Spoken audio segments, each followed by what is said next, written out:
Teman-teman inspirasi, pernahkah kalian membayangkan bagaimana rasanya kehilangan seseorang yang sangat kita cintai? Bagaimana jika dalam sekejap hidup kita berubah total dan kita harus menghadapi dunia sendirian? Bayangkan seorang pria kaya yang kehilangan istrinya dan harus membesarkan 4 anaknya sendirian. Namun, anak-anaknya yang terluka menolak semua orang yang mencoba mendekat, sampai akhirnya seorang gadis desa datang dan mengubah segalanya. Di sebuah kota besar, ada seorang pria sukses bernama Tuan Adrian. Hidupnya tampak sempurna, rumah mewah, bisnis berkembang, dan keluarga yang bahagia. Namun, semuanya berubah ketika istrinya tercinta meninggal dunia. Sejak saat itu, rumahnya yang dulu penuh tawa berubah menjadi tempat yang dingin dan sunyi. Keempat anaknya, Raka, Dinda, Bayu, dan Nia, merasa kehilangan dan menutup hati mereka dari siapapun, termasuk ayah mereka sendiri. Tidak ada satupun pengasuh yang bertahan lama, karena anak-anak itu terlalu sulit diatur. Hingga suatu hari, datanglah seorang gadis desa bernama Ayu. Berbeda dengan yang lain, Ayu tidak hanya datang untuk bekerja. Dia datang dengan hati, dengan niat tulus untuk membantu. Tapi, apakah ketulusannya cukup untuk menyembuhkan luka di hati keluarga ini? Saksikan kisah inspiratif penuh makna ini sampai akhir. Jangan lupa untuk like, share, dan subscribe agar semakin banyak orang yang bisa mengambil pelajaran dari cerita ini. Di sebuah desa kecil yang dikelilingi sawah hijau dan pepohonan rindang, hiduplah seorang gadis bernama Ayu. Sejak kecil, Ayu terbiasa menjalani kehidupan sederhana bersama ibunya, Bu Siti. Ayahnya telah lama meninggal, sehingga Ayu menjadi tulang punggung keluarga. Setiap pagi, sebelum matahari terbit, Ayu sudah sibuk membantu ibunya menyiapkan dagangan kecil-kecilan di warung depan rumah mereka. Meskipun hidup dalam keterbatasan, Ayu selalu bersyukur. Dia tidak pernah mengeluh, bahkan selalu berusaha membantu orang-orang di sekitarnya. Di desa itu, dia dikenal sebagai gadis yang baik hati dan pekerja keras. Namun, jauh di lubuk hatinya, Ayu memiliki impian besar. Dia ingin memiliki kehidupan yang lebih baik, tidak hanya untuk dirinya sendiri, tetapi juga untuk ibunya. Sementara itu, di sisi lain kota, kehidupan yang jauh berbeda terjadi di sebuah rumah megah milik Tuan Adrian, seorang miliuner sukses. Sejak istrinya meninggal setahun lalu, rumah itu berubah menjadi tempat yang dingin dan penuh kesedihan. Keempat anaknya, Raka, Dinda, Bayu, dan Nia, kehilangan sosok ibu yang selalu menemani mereka. Tuan Adrian adalah pria yang tegas dan sibuk dengan urusan bisnisnya. Setelah kehilangan istrinya, ia menjadi semakin tertutup. Dia tidak tahu bagaimana menghadapi anak-anaknya yang semakin sulit diatur. Berbagai pengasuh telah dipekerjakan, namun tidak ada yang bertahan lama.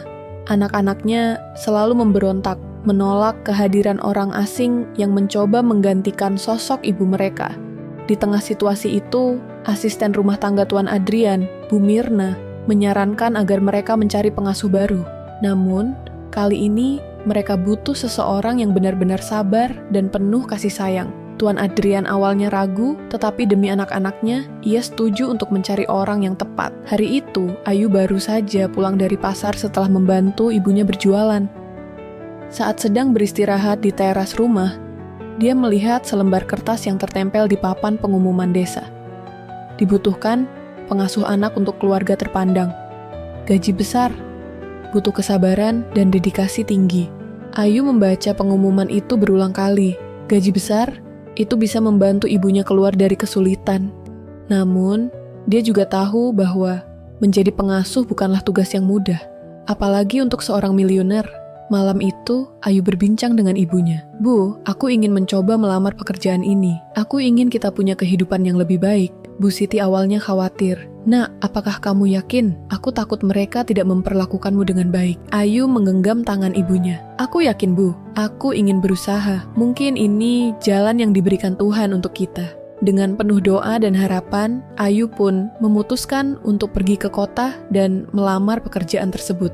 Keesokan harinya, Ayu berangkat ke kota dengan menggunakan bus tua yang berdesakan. Ini pertama kalinya dia pergi sejauh ini sendirian, tetapi dia tidak takut. Dia hanya berpegang pada keyakinan bahwa ini adalah kesempatan untuk mengubah nasibnya dan ibunya. Sesampainya di alamat yang tertera di pengumuman, Ayu terkejut melihat rumah yang begitu besar dan mewah. Pagar tinggi menjulang, dan di baliknya terlihat taman yang luas serta bangunan rumah yang megah. Seumur hidup, dia belum pernah melihat rumah sebesar ini. Ayu mengetuk pintu dengan tangan sedikit gemetar. Tak lama, seorang wanita setengah baya membukakan pintu. "Selamat siang, Nak. Saya Bu Mirna. Kamu yang ingin melamar jadi pengasuh anak-anak?" Ayu mengangguk cepat. "Iya, Bu. Nama saya Ayu." Bu Mirna mengamati Ayu sejenak sebelum tersenyum ramah. "Masuklah." Saat melangkah masuk ke dalam rumah, Ayu merasakan hawa dingin yang bukan berasal dari pendingin ruangan, melainkan dari suasana yang terasa sepi dan kaku. Beberapa pelayan tampak sibuk, tetapi semuanya berjalan dalam diam. Bu Mirna mengantar Ayu ke ruang tamu yang luas. Di sana, seorang pria berusia sekitar 40 tahun, duduk di sofa dengan wajah serius. Dia mengenakan setelan rapi dan memegang beberapa dokumen. "Itu pasti Tuan Adrian." Tuan Adrian menatap Ayu dengan ekspresi datar. "Jadi, kamu ingin melamar sebagai pengasuh anak-anak saya?" Ayu mengangguk. "Iya, Pak. Saya akan berusaha yang terbaik." Tuan Adrian menghela napas. Sebelumnya, sudah banyak pengasuh yang mencoba, tapi tidak ada yang bertahan lebih dari sebulan. Anak-anak saya sulit diatur. Apakah kamu siap menghadapi mereka? Ayu menelan ludah. Dia tidak menyangka akan langsung diberikan peringatan seperti itu. Tapi dia tetap mengangguk mantap. "Saya siap, Pak." Tuan Adrian menatapnya sejenak, lalu memandang Bu Mirna. Wanita itu mengangguk pelan, seolah meyakinkan bahwa Ayu adalah pilihan yang tepat. Setelah beberapa saat hening, akhirnya Tuan Adrian berbicara. "Baik, kamu boleh mencoba selama 1 minggu. Jika kamu bisa bertahan, maka kamu akan bekerja di sini secara resmi." Ayu mengangguk penuh semangat. "Terima kasih, Pak. Saya akan melakukan yang terbaik." Namun, saat Ayu hendak beranjak, terdengar suara langkah kaki kecil. Seorang anak perempuan berusia sekitar 5 tahun berdiri di tangga, menatap Ayu dengan mata penuh kebingungan. "Nia," kata Tuan Adrian pelan, "kembalilah ke kamar." Namun, anak itu tetap diam, hanya menatap Ayu. Ayu tersenyum lembut dan melambaikan tangan. "Hai, namaku Ayu." Nia tidak berkata apa-apa, tetapi matanya berbinar seolah melihat sesuatu yang baru. Itu adalah awal dari perjalanan yang penuh tantangan bagi Ayu. Tetapi dia tidak akan mundur, karena di rumah megah ini, dia percaya bahwa ada harapan yang bisa tumbuh, bahkan di tengah kesedihan. Ayu berdiri di depan kamar anak-anak dengan hati berdebar. Setelah percakapan dengan Tuan Adrian tadi, dia resmi mulai bekerja di rumah ini. Namun, tantangan sesungguhnya baru akan dimulai. Bu Mirna membawanya ke lantai 2, di mana kamar anak-anak berada. Koridor yang panjang dan luas terasa hening. "Mereka jarang berbicara dengan orang baru," bisik Bu Mirna. "Jangan kaget kalau mereka dingin atau bahkan mengabaikanmu." Ayu mengangguk, mencoba mempersiapkan dirinya. Dia mengetuk pintu kamar pertama dengan lembut. Begitu pintu terbuka, seorang anak laki-laki berusia sekitar 12 tahun menatapnya tajam. "Siapa kamu?" tanyanya dingin. Ayu tersenyum. "Hai, aku Ayu. Aku yang akan menemani kalian mulai sekarang." Anak itu tidak menjawab dan malah membanting pintu. "Dia Raka, anak tertua," kata Bu Mirna sambil menghela napas. Sejak ibunya meninggal, dia menjadi sangat tertutup. Ayu mengangguk lagi dan berjalan ke kamar berikutnya. Kali ini, 2 anak berusia sekitar 9 dan 7 tahun, Dinda dan Bayu, berdiri di depan pintu dengan tangan terlipat. "Kami tidak butuh pengasuh," kata Dinda dengan suara tegas. "Benar, kami bisa mengurus diri sendiri," tambah Bayu. Ayu tetap tersenyum. "Baiklah, kalau begitu, aku tidak akan mengasuh kalian. Aku hanya ingin berteman." Dinda menatapnya curiga sebelum akhirnya menutup pintu tanpa berkata apa-apa lagi. Ayu menarik napas dalam-dalam. Tugas ini lebih sulit dari yang ia bayangkan. Saat dia hendak kembali ke bawah, Nia, anak bungsu berusia 5 tahun, berdiri di sudut tangga. Dia menatap Ayu dengan mata polosnya. Ayu berjongkok, tersenyum lembut. "Hai Nia, kamu mau turun bersamaku?" Nia tidak menjawab, tetapi tidak juga menghindar. Setelah beberapa detik, dia mengulurkan tangannya ke arah Ayu. Ayu tersenyum dan menggenggam tangan kecil itu. Setidaknya ada satu anak yang bersedia mendekatinya. Saat mereka turun dari kejauhan, Tuan Adrian melihat pemandangan itu. Dia mengangkat alis, sedikit terkejut. Selama ini, Nia adalah yang paling sulit didekati. Namun, dengan Ayu, dia tampak nyaman. Ada sesuatu yang berbeda dari gadis ini. Gumamnya pelan. Malam itu, Ayu tidak bisa tidur. Ia terus memikirkan cara untuk bisa mendekati anak-anak lainnya. Baginya, ini bukan sekadar pekerjaan. Dia ingin membantu mereka menemukan kebahagiaan lagi. Dan itu berarti dia harus lebih sabar dan mencari cara yang tepat untuk masuk ke hati mereka. Keesokan paginya, Ayu bangun lebih awal dan turun ke dapur. Dia ingin membuat sarapan spesial untuk anak-anak. "Bu Mirna, bolehkah saya memasak untuk mereka hari ini?" tanyanya. Bu Mirna tersenyum. "Tentu saja. Tapi mereka biasanya makan seadanya. Mereka sering menolak sarapan." Ayu mengangguk. "Saya akan mencoba." Dengan cekatan, Ayu mulai memasak nasi goreng kesukaan anak-anak. Aroma harum mulai menyebar ke seluruh rumah. Tidak butuh waktu lama, satu persatu, anak-anak keluar dari kamar mereka. Dinda dan Bayu datang lebih dulu. Mereka mengendus udara, lalu melihat Ayu yang sedang menyajikan makanan di meja makan. "Kalian boleh sarapan kalau mau," kata Ayu tanpa memaksa. Awalnya, mereka diam, tapi akhirnya Dinda menarik kursi dan duduk. Bayu mengikuti. Tak lama, Raka datang. Tetapi dia hanya mengambil segelas susu dan pergi tanpa sepatah kata. Ayu tidak berkecil hati. Setidaknya, 2 anak sudah mau duduk di meja makan bersamanya. Itu kemajuan kecil yang berharga. Namun, tantangan belum berakhir. Sepulang sekolah, anak-anak mulai menguji kesabaran Ayu. Mereka meninggalkan barang-barang berserakan, tidak mau menurut, dan bahkan mengabaikannya sepenuhnya. Saat Ayu meminta mereka untuk membereskan mainan yang berantakan, Bayu hanya mendengus. "Bukan urusanmu," Dinda menimpali. "Kami tidak pernah disuruh membereskan mainan sebelumnya. Kenapa sekarang harus?" Ayu tidak ingin marah. Ia justru tersenyum. "Baiklah, kalau begitu kita buat permainan. Siapa yang bisa membereskan paling cepat, dia yang menang." Anak-anak saling berpandangan, awalnya ragu. Tapi setelah Ayu mulai menghitung, mereka dengan cepat berlomba membereskan mainan. Ayu tersenyum puas. Mereka tidak sadar bahwa mereka sebenarnya sedang belajar disiplin. Namun, saat malam tiba, sebuah insiden terjadi. Nia menangis di kamarnya. Saat Ayu masuk, dia melihat tangan kecil Nia terluka akibat pecahan gelas yang jatuh. "Siapa yang melakukan ini?" tanya Ayu lembut. Bayu menunduk. "Aku tidak sengaja menjatuhkan gelas, tapi aku takut dimarahi." Ayu tidak membentaknya. Sebaliknya, dia tersenyum dan mengelus kepala Bayu. Kalau terjadi sesuatu, lebih baik bilang, "Ya, aku di sini untuk membantu, bukan untuk marah." Bayu terkejut. Ini pertama kalinya seseorang tidak langsung memarahinya saat dia melakukan kesalahan. Saat Ayu membalut luka Nia, Tuan Adrian diam-diam memperhatikan dari kejauhan. Wajahnya penuh pertimbangan. Mungkin kali ini mereka telah menemukan seseorang yang benar-benar bisa membawa perubahan ke rumah ini. Tapi perjalanan Ayu masih panjang. Anak-anak masih belum sepenuhnya menerimanya, dan Tuan Adrian pun masih menjaga jarak. Namun, satu hal yang pasti, Ayu tidak akan menyerah. Hari-hari berlalu, dan Ayu terus berusaha mendekati anak-anak. Meskipun mereka masih sulit diatur, dia tidak pernah menyerah. Perlahan, kehadirannya mulai diterima. Suatu sore, setelah anak-anak pulang sekolah, Ayu melihat Dinda duduk sendirian di taman belakang. Wajahnya terlihat murung.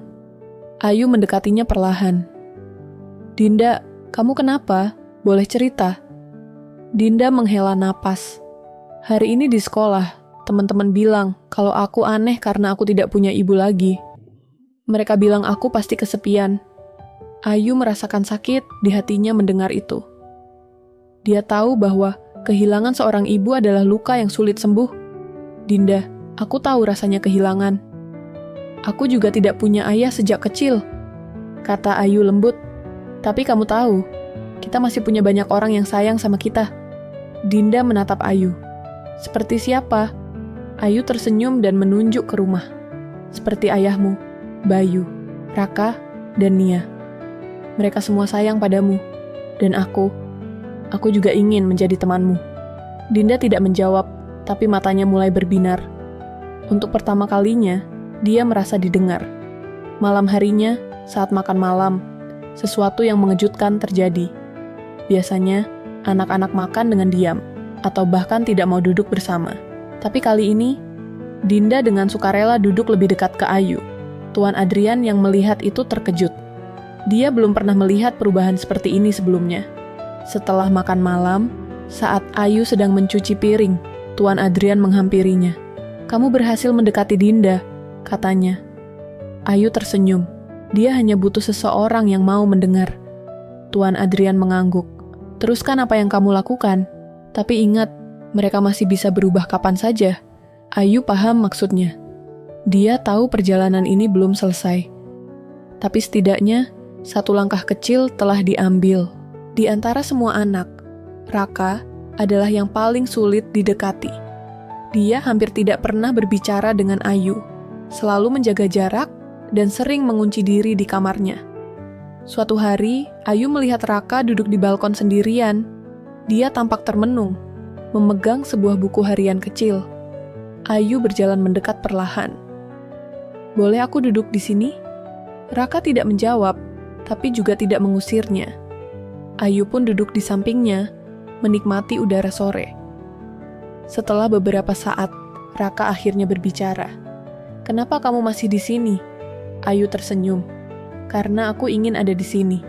Aku ingin menemani kalian." Raka tertawa kecil, tapi nadanya pahit. Semua orang bilang begitu. Tapi pada akhirnya, mereka pergi. Ayu menatapnya dengan lembut. "Aku tidak akan pergi. Aku tahu kehilangan itu menyakitkan, Raka. Aku juga pernah merasakannya." Raka menoleh cepat. "Benarkah?" Ayu mengangguk. "Aku kehilangan ayahku saat aku masih kecil. Ibuku harus berjuang sendiri. Aku tahu, rasanya berharap seseorang tetap ada, tapi mereka tidak bisa." Raka menggigit bibirnya. Matanya mulai berkaca-kaca. "Aku marah, Kak Ayu. Aku marah karena ibu pergi. Aku marah karena ayah berubah. Aku marah karena semuanya tidak sama lagi." Ayu menghela napas pelan. "Tidak apa-apa merasa marah, Raka. Itu wajar. Tapi jangan biarkan kemarahan itu membuatmu menjauh dari orang-orang yang masih mencintaimu." Raka terdiam lama. Dia menatap langit yang mulai gelap. "Aku tidak tahu bagaimana caranya." Ayu tersenyum dan menepuk bahunya pelan. "Kita bisa belajar bersama." Malam itu, untuk pertama kalinya, Raka turun dan makan malam bersama keluarga tanpa ekspresi dingin di wajahnya. Tuan Adrian melihat perubahan itu dengan mata yang penuh perasaan. Mungkin, gadis desa ini benar-benar membawa sesuatu yang tidak bisa dibeli dengan uang, ketulusan. Malam itu, setelah makan malam yang sedikit lebih hangat dari biasanya, Ayu sedang merapikan dapur ketika tiba-tiba terdengar suara tangisan dari lantai atas. Ayu buru-buru menaiki tangga, mencari sumber suara itu. Ternyata, suara itu berasal dari kamar Nia. Dengan hati-hati, Ayu membuka pintu dan melihat Nia duduk di pojokan tempat tidurnya, memeluk boneka kelinci kesayangannya sambil menangis terseduh-seduh. Ayu segera mendekat dan duduk di sampingnya. "Nia, kenapa menangis? Kamu mimpi buruk?" tanyanya lembut. Nia mengangguk pelan tanpa melepaskan pelukannya dari boneka itu. Matanya yang besar dan basah menatap Ayu dengan penuh kesedihan. "Aku mimpi Mama datang, tapi lalu pergi lagi." Suara Nia kecil dan bergetar. Ayu merasakan hatinya mencelos. Anak sekecil ini harus menghadapi kehilangan yang begitu besar. Ayu merengkuh Nia ke dalam pelukannya. "Sayang, tidak apa-apa kalau kamu rindu Mama. Itu wajar. Mama akan selalu ada di hatimu. Nia terisak. Tapi aku ingin Mama di sini. Aku ingin dipeluk Mama. Ayu mengelus rambut Nia dengan lembut. Aku tahu, sayang. Tapi tahu tidak. Kamu masih punya ayah, Kak Raka, Kak Dinda, dan Kak Bayu yang semua menyayangimu. Dan kalau kamu mau, aku juga ada di sini untukmu. Nia menatap Ayu dengan mata berkaca-kaca. Perlahan, ia mengangguk dan memeluk Ayu lebih erat. Saat itulah, Ayu menyadari sesuatu. Anak-anak ini bukan hanya kehilangan ibu mereka. Mereka juga kehilangan rasa aman dan kasih sayang yang dulu mereka miliki. Mereka butuh seseorang yang bisa membuat mereka merasa dicintai lagi. Dan Ayu berjanji, dia akan berusaha sebaik mungkin untuk mengisi kekosongan itu. Dari balik pintu yang sedikit terbuka, Tuan Adrian memperhatikan kejadian itu. Matanya sedikit melembut. Dia tidak pernah melihat anak-anaknya sedekat ini dengan seseorang sejak kepergian istrinya. Mungkin gadis ini benar-benar berbeda. Benar-benar keesokan harinya, hujan turun deras sejak pagi. Udara dingin menyelimuti rumah, dan anak-anak hanya bermain di dalam. Ayu duduk di ruang tengah, membaca buku sambil sesekali memperhatikan mereka. Namun, dia melihat Raka duduk sendirian di dekat jendela, menatap keluar dengan tatapan kosong. Ayu mendekat perlahan. Raka, kamu suka hujan? Raka tidak langsung menjawab. Beberapa saat kemudian, dia berkata pelan, "Dulu, sebelum Mama pergi, kami sering duduk di sini bersama." Ayu bisa merasakan kesedihan dalam suaranya. Dia suka hujan, lanjut Raka. Katanya, hujan itu seperti pelukan langit untuk bumi. Ayu tersenyum kecil. Itu kalimat yang indah. Raka menghela napas.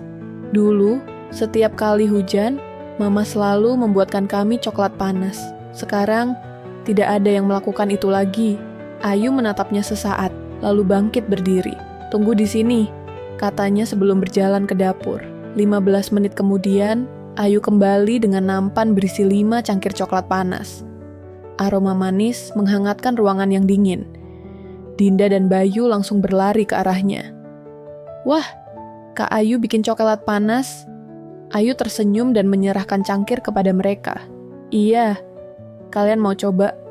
Dinda menghirup aromanya sebelum menyeruput. Wajahnya langsung berbinar. Ini enak, sama seperti buatan Mama. Mendengar itu, Raka menatap cangkirnya lama sebelum akhirnya mengambil satu tegukan kecil. Dan saat itu juga, matanya melembut. Tuan Adrian yang baru turun dari lantai atas melihat pemandangan ini. Anak-anaknya duduk bersama, minum coklat panas, dan untuk pertama kalinya, setelah sekian lama, tersenyum dengan tulus. Dia berjalan mendekat dan mengambil cangkir yang terakhir tersisa. Bolehkah aku juga ikut? Ayu tersenyum. Tentu Tuan Adrian. Saat dia menyeruput minumannya, sesuatu yang hangat merayap di hatinya. Untuk pertama kalinya setelah sekian lama, rumah ini terasa seperti rumah lagi. Hari-hari berlalu dan perlahan Ayu semakin diterima oleh anak-anak. Bahkan Raka yang dulu paling dingin mulai menunjukkan sedikit kehangatan. Tapi Ayu tahu masih ada luka yang belum sembuh sepenuhnya. Suatu malam, ketika Ayu hendak kembali ke kamarnya, dia mendengar suara samar dari ruang kerja Tuan Adrian. Pintu sedikit terbuka, dan di dalamnya, Tuan Adrian duduk di depan meja, menatap bingkai foto dengan ekspresi kosong. Ayu ragu sejenak, tetapi kemudian dia mengetuk pintu dengan lembut. Tuan Adrian tersentak dan menoleh. Ayu, ada apa? Ayu tersenyum tipis. Maaf kalau mengganggu, tapi saya melihat Tuan tampak murung. Apa saya boleh menemani? Tuan Adrian terdiam beberapa saat, lalu mengangguk. Ayu masuk dan duduk di kursi seberang meja. Di atas meja, ada foto seorang wanita cantik tersenyum lembut, memeluk Nia saat masih bayi. Istri saya, Arini, kata Tuan Adrian pelan. Dia adalah segalanya bagi kami. Ayu tetap diam, membiarkan Tuan Adrian berbicara. Dia orang yang selalu membawa cahaya di rumah ini. Anak-anak sangat dekat dengannya, terutama Raka. Mereka dulu tidak pernah jauh, lanjutnya. Ayu bisa melihat kesedihan di mata Tuan Adrian. Dia bukan hanya kehilangan istri, tapi juga merasa kehilangan hubungan dengan anak-anaknya. Setelah Arini pergi, semuanya berubah. Anak-anak menjadi dingin. Aku semakin sibuk dengan pekerjaan. Aku tahu aku seharusnya lebih dekat dengan mereka, tapi aku tidak tahu caranya. Ayu menatapnya dengan penuh pengertian. Tuan Adrian, mereka mungkin terlihat kuat, tetapi mereka sangat merindukan Anda. Raka, Dinda, Bayu, bahkan Nia, mereka ingin merasakan kehangatan ayah mereka lagi. Tuan Adrian menghela napas panjang. Aku takut, Ayu. Aku takut mereka menyalahkanku karena tidak bisa menjaga ibu mereka. Ayu menggeleng pelan. Mereka tidak menyalahkan Anda, Tuan. Mereka hanya tidak tahu bagaimana mengungkapkan perasaan mereka. Mereka butuh waktu, tapi mereka masih membutuhkan Anda. Tuan Adrian menatap Ayu, seolah baru menyadari sesuatu. Kamu benar-benar berbeda. Kehadiranmu mengubah banyak hal di rumah ini. Ayu tersenyum. Saya hanya ingin membantu, Tuan. Mereka butuh keluarga, bukan hanya seseorang yang mengurus mereka. Malam itu, setelah Ayu pergi, Tuan Adrian tetap duduk di sana, merenungkan kata-kata Ayu. Untuk pertama kalinya setelah bertahun-tahun, dia merasa ada harapan untuk memperbaiki semuanya. Hari itu, rumah terasa lebih hidup dari biasanya. Ayu dan anak-anak sibuk mempersiapkan sesuatu di ruang tengah. Balon-balon warna-warni menggantung di langit-langit, dan kue kecil sudah tertata rapi di meja. Hari ini adalah ulang tahun Nia. Namun, ada satu hal yang masih mengganjal di hati Ayu. Sejak pagi, Tuan Adrian tidak terlihat. Anak-anak pun tampak sedikit kecewa, terutama Nia. Ayu mencoba menghibur mereka. Jangan khawatir. Aku yakin ayah kalian tidak akan melewatkan hari spesial ini. Mereka tetap diam, tetapi ada keraguan di wajah mereka. Tepat saat Ayu hendak menyalakan lilin kue ulang tahun, suara langkah kaki terdengar dari tangga. Mereka semua menoleh. Dan di sana berdiri Tuan Adrian, mengenakan jas rapi dengan sebuah kotak kecil di tangannya. Nia, selamat ulang tahun, katanya dengan suara hangat. Nia terpana sesaat, lalu wajahnya langsung berbinar. Ayah! Dia berlari dan memeluk Tuan Adrian erat, seolah takut kehilangan lagi. Dinda, Bayu, dan Raka juga mendekat, masih terkejut melihat ayah mereka benar-benar hadir. Tuan Adrian tersenyum dan mengusap kepala Nia. Maaf karena ayah selalu sibuk. Mulai sekarang, ayah akan lebih sering di rumah untuk kalian. Anak-anak menatapnya dengan penuh haru. Dan Raka, yang selama ini paling menjaga jarak, akhirnya tersenyum tipis. Ayu melihat pemandangan itu dengan hati yang hangat. Akhirnya, perlahan tapi pasti, keluarga ini mulai pulih. Tuan Adrian menoleh ke arah Ayu dan mengangguk, seolah ingin mengatakan terima kasih. Ayu tersenyum dan membalas anggukannya. Hari itu, untuk pertama kalinya setelah bertahun-tahun, rumah ini kembali dipenuhi tawa dan kebahagiaan. Hari-hari berlalu, dan rumah yang dulu dipenuhi kesedihan, kini mulai kembali ceria. Tawa anak-anak kembali terdengar, dan Tuan Adrian semakin sering meluangkan waktu bersama mereka. Namun, ada satu hal yang mengganjal di hati Ayu. Kontrak kerjanya hampir habis. Itu berarti waktunya bersama keluarga ini akan segera berakhir. Suatu sore, Ayu duduk di taman belakang rumah, menikmati semilir angin. Namun, pikirannya penuh dengan keraguan. Apa aku benar-benar harus pergi? Gumamnya pelan. Tiba-tiba, suara langkah kaki kecil terdengar. Nia berlari ke arahnya dan langsung memeluknya erat. Kak Ayu, aku nggak mau kakak pergi. Suara Nia bergetar. Ayu terdiam. Tak lama, Dinda, Bayu, dan Raka juga datang. Wajah mereka penuh kekhawatiran. Kak, kalau kakak pergi, siapa yang akan menemani kami? Tanya Dinda lirih. Ayu mencoba tersenyum. Kalian akan baik-baik saja. Kalian sudah semakin kuat. Tapi tetap saja, Kak Ayu sudah seperti bagian dari keluarga kami, kata Bayu. Ayu terharu. Ia tidak menyangka kehadirannya bisa begitu berarti bagi mereka. Saat itu, Tuan Adrian datang mendekat. Tatapannya lembut, berbeda dari saat pertama kali Ayu datang ke rumah ini. Ayu, katanya pelan, Apa kamu benar-benar ingin pergi? Ayu menatapnya ragu. Saya tidak ingin pergi, tapi kontrak saya sudah hampir habis, Tuan. Tuan Adrian menarik napas dalam. Kalau begitu, bagaimana kalau kamu tetap tinggal? Bukan sebagai pengasuh, tapi sebagai bagian dari keluarga ini? Ayu membelalakan mata, tidak percaya dengan apa yang baru saja ia dengar. Anak-anak bersorak kegirangan. Benarkah, Ayah? Kak Ayu bisa tetap bersama kita? Seru Dinda penuh semangat. Tuan Adrian mengangguk. Ya, aku sadar, bukan hanya anak-anakku yang membutuhkanmu, tapi aku juga. Mata Ayu berkaca-kaca. Ia tidak pernah membayangkan akan mendapatkan keluarga baru di tempat yang awalnya hanya sekadar pekerjaan. Hari itu, Ayu tidak hanya mendapat pekerjaan tetap, dia mendapat tempat yang benar-benar bisa disebut rumah. Teman-teman inspirasi, inilah bukti bahwa ketulusan dan kasih sayang bisa menyembuhkan luka yang terdalam. Dari seorang gadis desa yang awalnya dianggap tidak berarti, Ayu berhasil mengubah sebuah keluarga yang hancur menjadi utuh kembali. Bagaimana menurut kalian? Apakah kalian percaya bahwa setiap kebaikan pasti akan berbalas? Tulis pendapat kalian di kolom komentar. Jangan lupa untuk like, share, dan subscribe, agar semakin banyak orang yang bisa mendapatkan inspirasi dari cerita ini.